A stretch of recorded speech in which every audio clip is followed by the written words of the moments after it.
My name is Christine Tsai. I am a CEO and founding partner of 500 Global, which was formerly 500 Startups.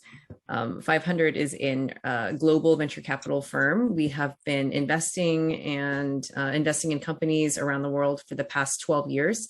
We started in 2010. And to date, we have more than 2 billion in AUM, as well as 45 unicorns and counting that are from all around the world. And we have a team that is based in close to 20 different countries, including Korea. And our portfolio companies actually span much more than just those 20 countries. They actually represent more than 80 countries and growing. We felt that great talent exists everywhere, all around the world. And the next big businesses, the next big unicorns, and that term didn't exist yet, that they would be coming both from Silicon Valley, but also outside of the Valley, outside of the US. So as early as 2010, 2011, we were investing in markets like, in Asia, Latin America, Middle East, Africa, Southeast Asia, almost everywhere. So that did not, that many investors don't want to invest outside of just their, where they can drive to. But we were very active in traveling to these different markets, building a network that was global. And, now here we are, 2022, it is a very different environment. More than half of our portfolio is outside of the US. And now we're even seeing in the world, unicorn companies, now 57% are coming from outside of the US. So making that bet very early on, and then spending this past decade really building our global network, global infrastructure has really started to come to fruition. And we feel very well positioned now for the future of venture. Yeah, I think in terms of trends, like sectors, definitely right now, both in Silicon Valley and all around the world, Web3 is very much top of mind. So Web3, which encompasses blockchain, crypto, metaverse, those types of companies. That has definitely been a big trend, both from the startup perspective, venture perspective, but also just technology. And then in terms of venture specifically, there is a lot of capital coming into this asset class, into private markets. If you look at the capital allocation for like say public markets versus private is still very small. But a lot of people are becoming very intrigued by the big outcomes in tech. There are definitely people who are very skeptical, especially right now where the markets are getting hit very hard, and tech companies, tech is not seen as, sometimes it's now not seen as favorably, but there's still a lot of money coming into venture capital from even non-traditional investors, from late stage investors. And all this means that definitely here in the Valley, but everywhere around the world, a lot of people are starting to invest into startups. So I think this is definitely very positive for founders in all markets. Definitely we see this in Korea. There's a lot more early stage funds, but that is definitely a trend. It's very different from when 500 first started. There wasn't as much early stage, and now it's everywhere. There's a lot more venture funding that's happening in the industry, but we are seeing both different parts of the spectrum crossing each other. So a lot of these later stage investors, maybe they were even like crossover investors, but usually they would do pre-IPO growth stage rounds. Many of them are starting to go earlier and earlier. Like Tiger Global is definitely a good example that they're just writing checks and term sheets so quickly and so rapidly. And Andreessen Horowitz, which is always considered, I think, still an early stage fund, but they just recently announced a almost kind of like an accelerator type program where they're investing 1 million into pre-seed. And then we're also seeing a lot of seed investors moving downstream, raising larger funds, starting to get into later stage. And definitely for 500, we have such strong relationships with these founders. A lot of times we're the first investor.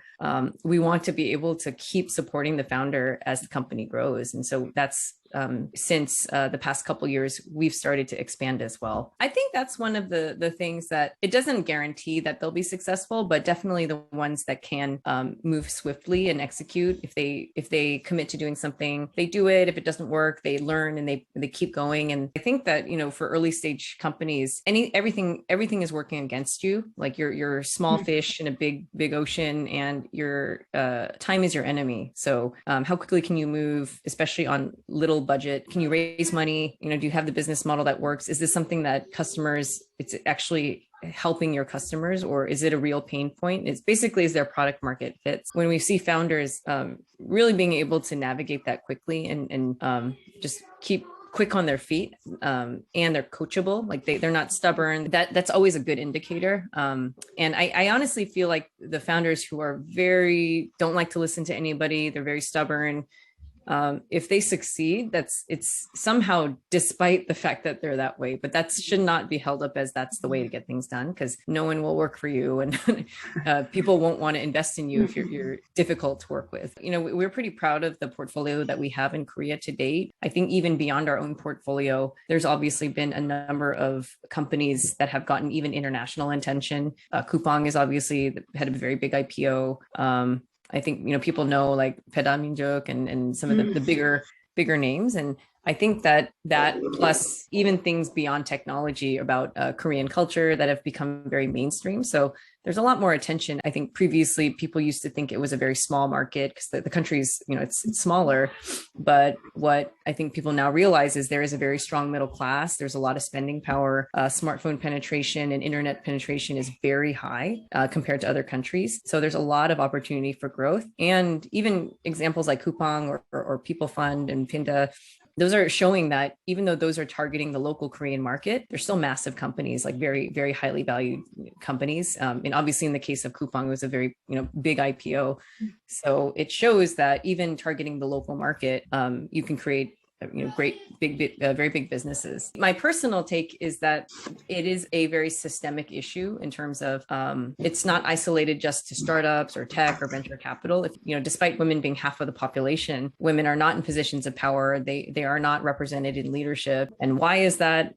Again, I think it's just how the system is designed. It doesn't necessarily welcome in women because the people who already are in those positions of power are usually like white men, or maybe in Korea, it's Korean men. It's not necessarily, it was not designed with thinking that women would be breadwinners. So all of these things are very connected in terms of why that happens. There's certainly a lot of bias in terms of why women are not getting as much venture funding as their male counterparts, or if they do, maybe it's at a lower valuation. But I think that's why we, for 500 and many other investors, it is important to invest into diverse founders, not just because it's not charity. It's actually we don't want to miss out on great companies just because we think, oh, it's a female founder, or oh, it's a minority founder, or it's a founder from another country. In fact, Canva, which is, I think, our most valuable unicorn, they closed their $40 billion company, is a female CEO. And she talks a lot about how people dismissed their company a lot for many reasons. And they're also non-US company. So it's like companies like that, we miss out on being part of a $40 billion company for what? That's what we don't want to happen. I think that the more that venture capital firms proactively seek out diverse deal flow outside their networks and investing in female founders, and then also on the teams, I think there's been a big focus of the lack of diversity within venture firms. It's maybe largely the general partners are mostly men, or partners who can make decisions are there's maybe not as many women represented. So that's a big thing too. Having more women on your team that can actually influence decisions is a big factor. 2022 obviously is very different. COVID is maybe not as big of an issue in terms of what's causing the slowdowns, but there's a lot of concerns about, inflation, the markets, there's, war going on in different parts of the world. And so I think that in terms of venture funding, I think it is still early. We are starting to see some signs where valuations are kind of getting corrected at the later stages.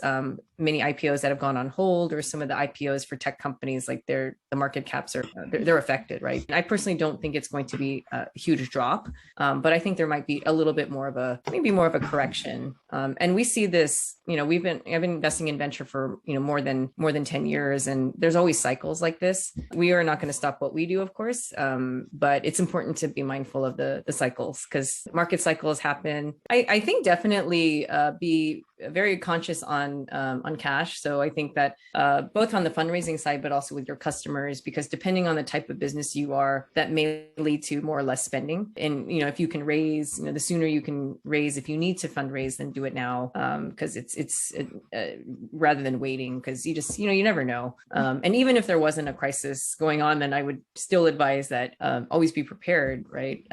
But I think also the what's important is anytime there is some kind of a crisis or tough situation, it's an opportunity to innovate or do something different. Our first investment into a Korean company was, I think, back in 2011 or so, and since then we've seen the evolution of the market over the past 10 years, and it's grown it's seen a lot of growth, and it's a very different ecosystem than it was 10 years ago. So I think for founders, it's a much better time. So I would say that for Korean founders or anyone who's thinking about starting a company in Korea, definitely focus on what your users want or what your customers want. I think being very obsessed with your customers versus what you think you're supposed to do.